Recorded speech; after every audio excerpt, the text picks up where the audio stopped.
If you have your Bibles, go ahead and open them to the book of 2 Timothy.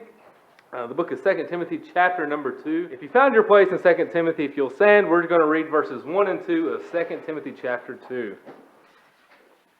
And it says, "Thou therefore, my son, be strong in grace that is in Christ Jesus. And the things that thou hast heard of me among many witnesses, the same commit thou to faithful men, who shall be able to teach others also."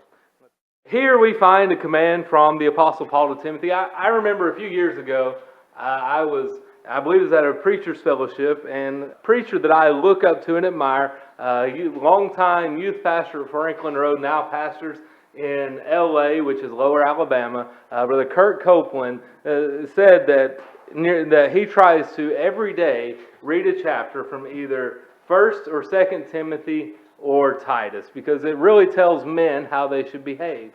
And I remember that, and since then, these books have been some that I focus on a little more. Not that I claim to be an expert in any of them, but it's books that I love dearly out of the Bible.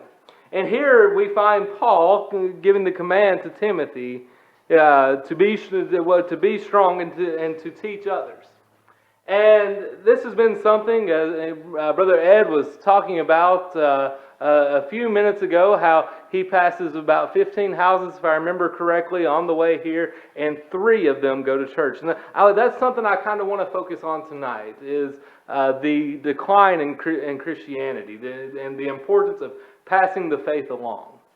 And our church, we have emphasis on GPS, so I'm not trying to beat anybody up. We support missions very well, I believe, for a church our size, and would love to do more. I know the heart of the people here. I know the heart of our pastor. So I understand that we wouldn't willingly let it happen. Unfortunately, sometimes we do become complacent with where we are. I remember just before Hannah and I started attending Calvary, we visited a few churches, and I remember one church in particular that we visited, and honestly, we liked the church, we liked the preaching, we liked the pastor. There was just something off about it the whole time, every time we visited. And I think what it was, and I'm not trying to beat this church up, and I'm not going to say the name of the church, because I don't think any of you in here, other than my wife, will know what church I'm talking about. But I had the feeling that they were content. You know, they weren't trying to grow. They didn't have a real passion. Yes, they ran buses and they did things, but so much of it to me, from the outside looking in, seemed like they were just going through the motions. And that's something that as people, it doesn't matter if it comes to church, if it comes to parenting, our jobs, whatever it is, we grow accustomed to it. We get complacent in what we do. Many of you know I was a truck driver most of my adult life, and I've gotten out of that, but they will tell you that experienced truck drivers are in danger to get in accidents. Why? Because they're too comfortable behind the wheel. Yeah, Brother Jim's shaking his head because he's a truck driver a whole lot longer than I was. So he's done it a whole lot more. But that's exactly what happens, is you get too comfortable in places. So I was in preparation for this, I was looking at some statistics, and between 2010 and 2020, the biggest growth denomination in Europe was atheism. That's according to a Pew Research poll. In the UK and in Wales, Christianity actually dipped into the minority in 2022. And that's another Pew poll. In that time span of about 10 years, from 2013 to 2022, Christianity fell 13.1% in that 10-year period. No religion, that was how it was put on the survey, no religion grew by 12 points. All this is, like I said, in the United Kingdom, which was for decades, for centuries, have always been a Christian nation. The king, the queen, whatever of England has been a defender of the faith up until King Charles, who is a defender of faith. Subtle difference there, but it's a big difference. Anyway, so when asked about this, professor, and I don't know who this professor is, but it's a professor at King's College by the name of Linda Woodhead. She was asked about this, what attributed to the decline, and she came to the conclusion that it was the death of parents as they were passing on who were not passing the faith along to their children. Because for years we fell into this thing of, well, we don't want to hurt anybody's feelings, so let's not talk about religion and politics, and I'm not telling you should talk about politics, but we should definitely talk about God. And in that time, and in England, or in London rather, 53% now cite no religion, while 37% identify as Christian. So, to flip that into our own backyard, in the United States, 29% today cite no religion. 35%, this is as of 2023, 35% of those under 30 years old claim no religious affiliation. So there's a decline happening in our own nation.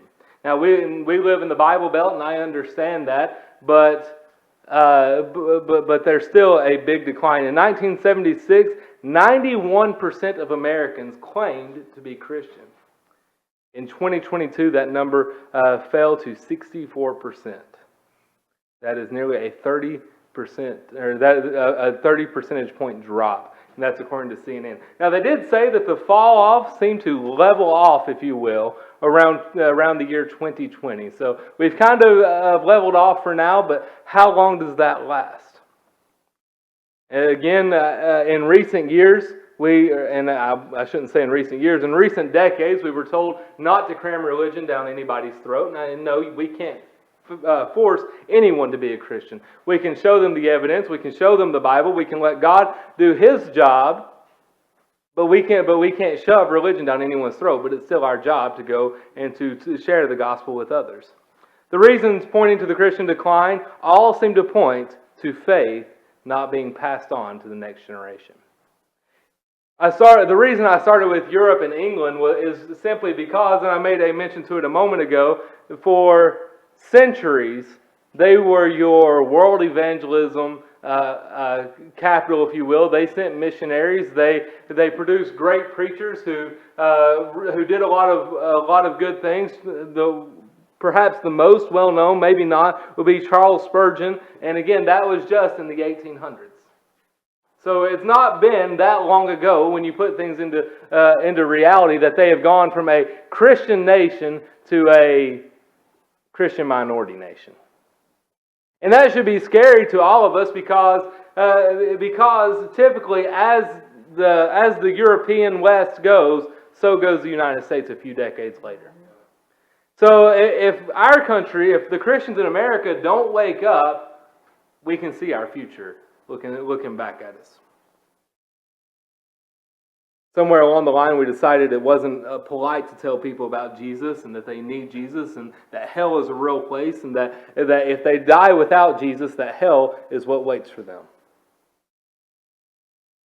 I remember there's a comedian duo, you've probably heard of them, by the name of Penn and Teller, and I believe it's Penn who does the speaking and Teller who doesn't, or maybe I have that backwards. I've not watched much of them, but I do know enough about them to know that they are staunch atheists and love to make fun of God. And to make a long story short, he told a story that he had a man who had worked a show walk up to him and hand him a New Testament. He said, "Hey, I know you're an atheist. I know how you feel about Christians, but I'm a Christian, and I feel like I need to at least pass this on." And this man who has openly mocked Christians for years, who's cussed God and cussed Christians, he kept going on with how good of a man this man was.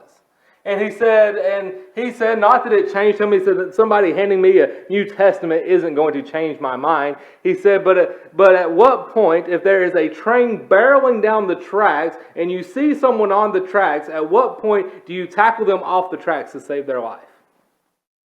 He said, if you are a Christian, you should be evangelizing. Here in the United States, we don't really have fear of being arrested or being persecuted in any real way other than mean things being said about us, and yet we still find it uncomfortable to have those conversations. Charles Spurgeon once said, "If sinners be damned, at least let them leap to hell over our dead bodies. And if they perish, let them perish with our arms wrapped around their knees, imploring them to stay and not madly destroy themselves.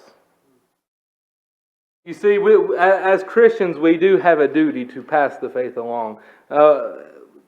One place, I believe, this is my assessment of things, and maybe I'm wrong, but I don't believe I am, but one place the church as a whole around the world has failed is at discipleship. For many years, I believe that we were good at being Christians, at telling people about Jesus, telling people how to be saved, but not what to do after you're saved. You know, my wife has slipped into the service, and she is wearing our almost 2-week-old. And whenever you have a newborn baby, if you remember, you don't bring them home and show them where the kitchen is and say, this is where the food's made. You show them the living room. This is where we spend time as a family. Here's mom and dad's room. That's off limits. Here's the dining room. Dinner's at 6 o'clock. If you're hungry, you'll be here. Here's your room, and place them in their room. And then at 6:15, be sitting at the table and like, well, you know, if she was hungry, she would be here. But yet, so oftentimes we want to tell people how to get saved and then never follow up with them. We tell them that they have a dire need of salvation and that they ought to live a saved life, a holy life, but we never do anything to help them progress along in that thought process. And we find here in 2 Timothy chapter 2, this is precisely what Paul is telling Timothy to do. We're told the same thing in the Great Commission, whether you want to look at Matthew, Mark, or Luke's rendition of it in the book of Acts, that we are to go around the world, baptizing all nations, teaching them. You see, it doesn't just stop at salvation. You teach them how to be a Christian, because a new Christian will act like a new Christian. A new Christian can sometimes act like they're still lost. Now, there should be a change in their heart. They should have a desire to do different, but many times they need someone to help teach them, just as we needed help being taught as we were growing up. And then, nextly, how will they hear without a preacher? There is a belief, and I may touch on this again in just a few moments, but there's a belief, it's called lifestyle evangelism, where I'm going to live my life, and the way I live my life, I'm going to live it as the best Christian that I know how to, but I'm not going to tell anyone how to be saved. There's a contradiction, but anyway, I'm not going to tell people how to be saved. They should see how I'm living my life and want to be like me and ask me about it. Has that ever happened to any of you? You know, if it has, I would love to hear the story. That would be amazing. I think that would be incredible. The closest thing I can think of to that was when I was earlier on in my truck driving career. I was a local truck driver in Portland, Tennessee, and I went to this place multiple times a week. And whenever I was going to be leaving that route, I was going around, because you make relationships with customers because you're at those places multiple times a week, sometimes daily. So you kind of become friendly, and sometimes you even have each other's phone numbers and that kind of thing. But I remember this one particular place, there was this lady there, and when I told her that I was no longer going to be on that route, she began to cry. And I asked her, asked her what's wrong. She said, "You don't understand." She said, "There's been something different about you." And I mentioned that when I was in college, and she said, "If you went to college, then why are you a truck driver?" I said, "Well, I went to a Bible college." And she said, "Well, I knew there was something different about you." And she shared with me stories about how a previous driver had been so crude around her that when the Old Dominion pulled up, the company I worked for, she went and hid in the back while somebody else unloaded the truck. So that's the closest I've ever come, and yet she never asked me, what must I do to be saved? So we have a responsibility to tell others, because how will they know if we don't tell them? Our job is to tell other people our nation's future depends on it. And I believe that with all of my heart. 32% of Americans say that they attend church weekly, according to a 2023 Gallup poll. Now, that is actually up from 29% back in, I didn't write the year. I believe that was in 2021, though. So more Christians are attending church weekly, but it's still just under a third of Americans claim that they attend church weekly. Now, the truth of the matter is, even those who are claiming they attend church weekly probably don't attend church weekly, because at any given church, I don't know the exact stats on our church, you have roughly 25% of your membership missing, your regular attendees missing on a Sunday morning, on a given Sunday. That's just the math. Again, I don't know if that's accurate at our church or not. I've never run the numbers. But 32%. And that is a very low number. There's a lot of people signaling that there are things more important than church, because again, there's still a larger percentage than that who claim to be Christian. There's 64% who claim to be Christian, and half of them claim to go to church. That's a lot of people saying, you know what? I go to church when this isn't going on. I go to church when it's not hunting season. I go to church when it's not football season. I go to church when, and you fill in the blank, or I don't go to church if this is going on. And what does that signal to the next generation? Because remember, what one generation tolerates, the next embraces. So, since we're talking about Timothy, if we back up to chapter 1 and verse number 5 of 2 Timothy, we see how Timothy came to know. Paul writes in 2 Timothy chapter 1 and verse 5, "When I call to remembrance the unfeigned faith that is in thee, which dwelt first in thy grandmother Lois, and in thy mother Eunice, and I am persuaded that in thee also." So Timothy was taught because his grandmother and his mother made sure he was taught. We don't have we have a few that are parents here, but that is our first responsibility to teach is at home, to make sure our family gets it. Anyway, the first thing that I see in 2 Timothy chapter number 2 and verse number 1 that I want to point out is Paul's command to Timothy to be strong. Now, Paul often had to encourage Timothy of this. I picture Timothy as a kind of a meek, mild-mannered man, one who maybe had to be pumped up from time to time. He was saved, but sometimes saved people get into slumps, they get into depression. Charles Spurgeon is somebody who I've mentioned a couple of times tonight. And for instance, Charles Spurgeon was someone who struggled greatly with depression. In his library, he had over 30 books. He read about it, he preached about it, and he wrote about depression. It was something that he greatly struggled with in his life. Miss Barbara has been teaching in Master Club during Bible time about Elijah, and this past week she covered one of the most mind-blowing stories to me, and that's after Elijah kills all the prophets of Baal, after they failed to call down fire from heaven, and Elijah does, he hears Jezebel wants to kill him, and because he's so scared of Jezebel, he goes and he hides and he runs from his life, and then cries out to God and says, "I'm the only one left who's never bowed a knee to Baal." Just blows my mind. Not that I think I'm any better, because I would do the same thing. I probably wouldn't have been the one to stand up to the prophets of Baal. So I'm no better, but it still blows my mind how that's what happened. I remember my pastor growing up, Brother Richard Haley, always reminding us, you have to have thick skin, but a tender heart. Because people are going to hurt your feelings. But you still got to be compassionate. Because there are some men, some Christians, some preachers that as they get older, they've been hurt so many times, their heart becomes so callous that they no longer have compassion for those around them. And if it's easy to get offended, then it's going to be easy to give up.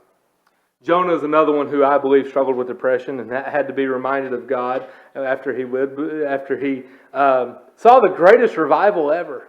Maybe not literally, but really close to it. He went and hid and was upset that God didn't destroy the city of Nineveh. Another story that blows my mind. But people will say things to you that hurt. Church people will say things to you that hurt your feelings, that cut deeply, that you think, why did that happen? I've heard Brother Fittis say, and I believe it to be true, if I thought about it, I could probably say the same thing, that he's been hurt by church people worse than he has worldly people. You got to have thick skin. As I said earlier, thankfully the persecution here in the United States is mostly verbal. We don't have to worry about getting arrested or beaten or anything like that because we're Christians. Now, Brother Billy may tell you a couple stories that he's had a little more than verbal threats, but you can ask him about those. So it doesn't mean evangelizing is easy, but it's a little easier here. And we've got to be gracious, but at the same time, we can't love sinners all the way to hell. We've got to call a spade a spade. The second thing that I see in these verses is Paul, and by extension God, commanding Timothy to be an example. You know, you are the only Bible that some people will read. Some people, their entire idea of what Christianity is comes solely from what they see in you. I remember, and I always hate when this happens, and you're talking to somebody and they bring a person up, you're like, hey, I know them. They're like, how do you know them? Oh, I go to church with them. They go to church? That hurts. Anyway, but Timothy was reached because of the example. However, on the flip side, Gandhi, who was the great Muslim leader, if you will, once stated that your Christ I like, but your Christians I do not like. The examples around him were absolutely terrible. Our life should be a walking testimony. Again, I'm not telling you that it should be lifestyle evangelism where people's going to come up to you and ask you, how can I be saved? But at the same time, our lives should be a walking testimony. And thirdly and lastly, I see that we are to teach others. Our job doesn't stop when someone gets saved. You know, salvation is important. I know that I'm sure when Pastor Fittis flies back here in a few days, whoever he's sitting next to on the airplane will be told about how to be saved. And that person's going to be a little more difficult to follow up with. We shouldn't say, well, you know what, I'm never going to see this person again, so I'm not going to bother witnessing to them. But if it's somebody that we are able to, then we should definitely follow up. We should take somebody under our arm. Since we're reading out of 2 Timothy, every Timothy needs a Paul.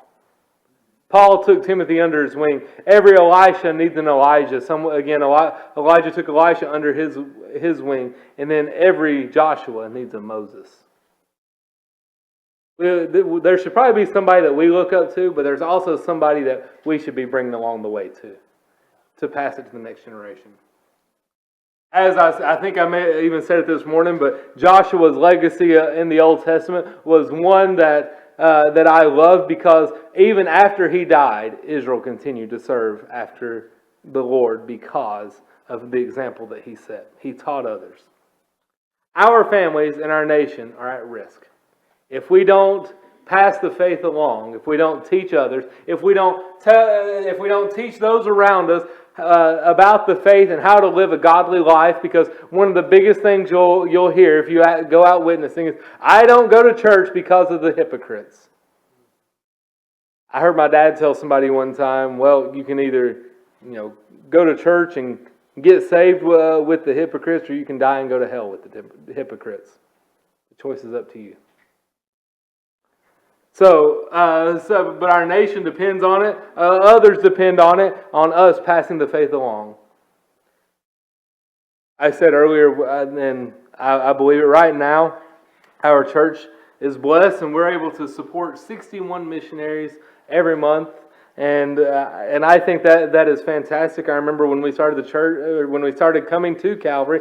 I didn't start the church, definitely did not do that. But when Hannah and I started coming to Calvary, it was a Sunday night that we came. I'm looking at the bulletin, I flipped it over, and I want to say at that time we were supporting 48 missionaries. And I looked around and was like, 48 missionaries? This church has that many? I was genuinely impressed, and what a great thing that is, but what a shame it would be to support missionaries literally all the way around the world, but fail in our local community.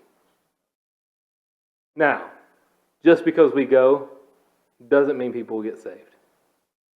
Just because we go doesn't mean those people will start coming to church. But our job is to go and to work and to plant the seed. God provides the increase. I said something about my pastor growing up, Brother Richard Haley. Thought a whole lot of the man. And I remember him telling me one time that he noticed that the churches that he pastored over the years grew the most when he was going and doing the most visiting. He said, however, it usually wasn't the people that he was visiting that was coming to church. And he said that he always believed that was God's way of keeping him in check and letting him know it's not you. God's the one that gives the increase.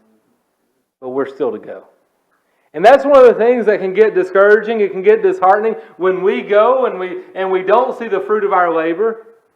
But your labor is not in vain. The Bible tells us that God's word will not return void. It's our job to spread the message. So I want to ask you tonight as we close, how often do we talk about God? I remember hearing it said that we talk about the things that we love, and that's why so often we fail to talk about Jesus. And what a convicting statement that is. Because when you see somebody, there will be something that pops into your head about that person. It may be something like, if you see me, there's a lot of you think Tennessee sports. There's some people that when you see them, like, man, that is a hard worker. There's some people when you see them, man, that person is so lazy. So, and some people you see them and they're like, yeah, they're always late. There's something that pops into mind. How often do people see you and think that person's a Christian? Because that's the kind of testimony you've left.